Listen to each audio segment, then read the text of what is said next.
皆様こんにちは。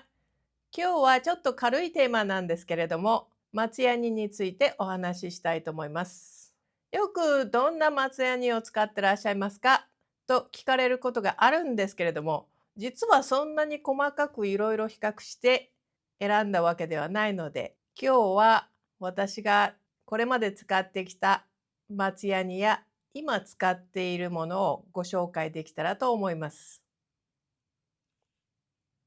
今は本当に市場にいろんな松ヤニが出てますから、私自身全部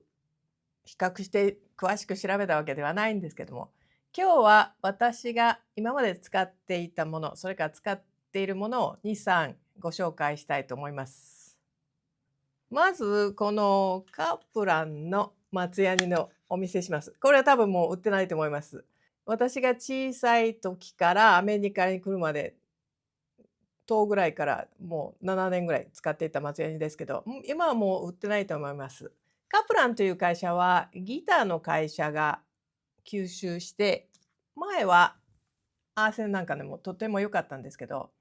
今のカプランの会社またできてますけど違うと思います。それからどうしてこのビデオを作ろうと思ったかと言いますと、何を使っていますかっていうご質問があったと同じくらいに、おまけでもらってきた松ヤニをビオラの弓につけて使ってみたらあんまり良くないんで、全然良くないんで、松ヤニでもこんなに違いが出るんだと納得して、この動画を作ることにしました。ただ私がここで言うのは、必ずしもこれが絶対にベストですという意味ではないんです。ただ、ジュリアードのクラスメートなんかも使っていましたし、使用順としてこれがいいんじゃないかという意味です。昔は私の学生の頃はそんなにチョイスもありませんでしたから、そういう意味では今とはずっと楽なところがありました。学生の頃はみんなサルコ見えますでしょうか。ウィリアム・サルコーの松ヤニをみんな使っていったと思います。ニューヨークの54丁目にある弓のお店が作っていて、今も作っていらっしゃると思います。オンラインでも売ってます。評判が良くて、しかも割とそんなに高くない松ヤニだと思います。それから私はフロリダに来てからはベースの先生に勧められて、ベースが使ってる松ヤニなんてって思ったんですけど、ベルナルデルの松ヤニです。今のお気に入りはほとんどベルナルデルと言っていいと思います。それから最近出たので、最近買ったピラストロのゴールド。これは透明な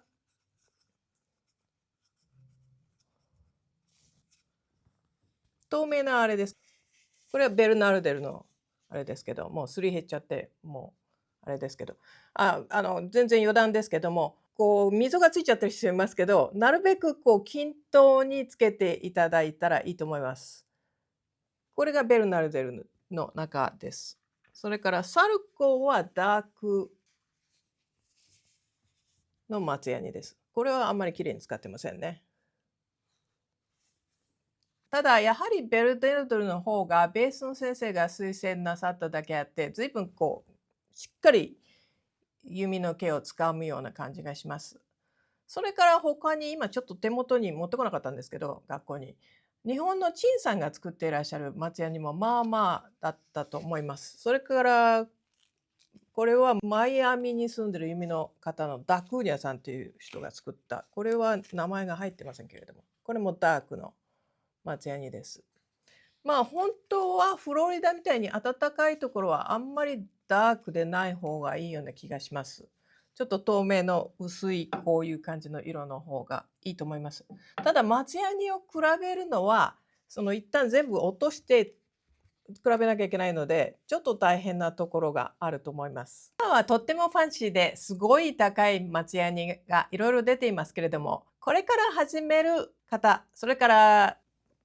まだちょっと趣味の段階とか、そんなに道具に凝らない段階の方は、そんなに高くなくて手に入りやすくて、それで外れないもの、私使ってますし、たらベルナルデルからサルコーをおすすめします。さっき見た感じでは、ベルナルデルが一番安かったような気がします。ピラストロの松ヤニもいいと思います。ちょっと高めだったように記憶しています。例えば以前、現でお話しした時にも、私は学生にドミナントかドミナントプロのセットを勧めますって言ったと思うんですけど、それと同じように私は松屋にもベルナルデルか、ピラストロでもいいですけど、サルコーがいいんじゃないかと思います。学校用として売ってるバイオリンと弓が全部セットになってるのに、教育用としてよく出てるんですよ、こっちで。そういうのはちょっとあまり良くないなと思いましたし、それからこの前ビオラで使ったおまけでもらったすごい透明な松屋にも全く引っかからないので、そういうのはやっぱりちょっとやめた方がいいかなと思います。もちろん他の全部を買って試したわけでないので、これだったら外れがないだろうということでお話ししました。というよりも、松ヤニの付け方の方が問題かもしれないです。1日に1回必ずしもつけなくてもいいかもしれないです。つけすぎの方は。時々こう、バーリンの上に真っ白に松ヤニが落ちちゃってる人いますけど、そういう場合はこうポンポンと叩いて、この毛から松ヤニを取るぐらいでちょうどいいと思います。昔お会いした鈴木の先生が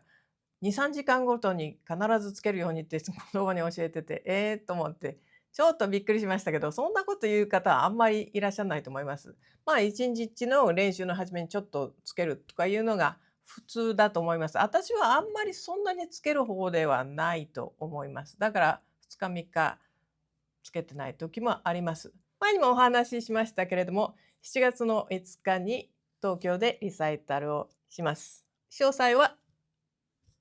ディスクリプションのところにつけておきます。それではまた。